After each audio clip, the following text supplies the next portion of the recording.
মই যি ক'ব লাগে প্ৰথমতে মোক মাতিছে মই এতিয়াৰ শুনি লওঁ আৰু মোক তেখেতসকলে ইণ্টাৰগেট কৰিব ইণ্টাৰগেট কৰাৰ পিছত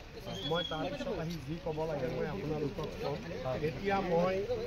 আইন মানি আমি আইনৰ প্ৰতি সন্মান জনাই মই আহিছোঁ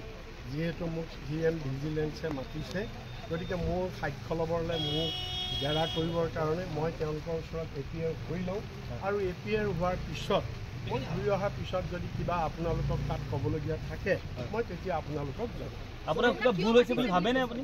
সেইটো কথা মই ক'ম তাত মই মোক যেতিয়া জেৰা কৰিব তেতিয়া মই ক'ম এতিয়া মই নকওঁ ভুল হৈছে বুলিতো মই নাভাবোঁ মই কেলৈ ভাবিম মোৰ ভুল হোৱাটো নাইও গতিকে মই সেইটো ভুলৰ কথাটো নাহেই গতিকে মই আলি টকি শেখক আপুনি চিনি পায় মই কেনেকৈ চিনি পাওঁ পাকিস্তানী মানুহ এটা মই নামেই শুনা নাই মই কেনেকৈ চিনি আপুনি কথা পাতিছে ছাতিটো পিছলৈ কৰক মইতো চিনি নাপাওঁ জানি নাপাওঁ মই কোনোদিন পাকিস্তান গৈও পোৱা নাই গতিকে মই কি ক'ম মই এই বিষয়ে একো নাজানো শুনক আপোনালোকে মোক পুলিচৰ গাতে জেৰা কৰি থাকিলে কি কি হ'ব মই যিটো নাজানো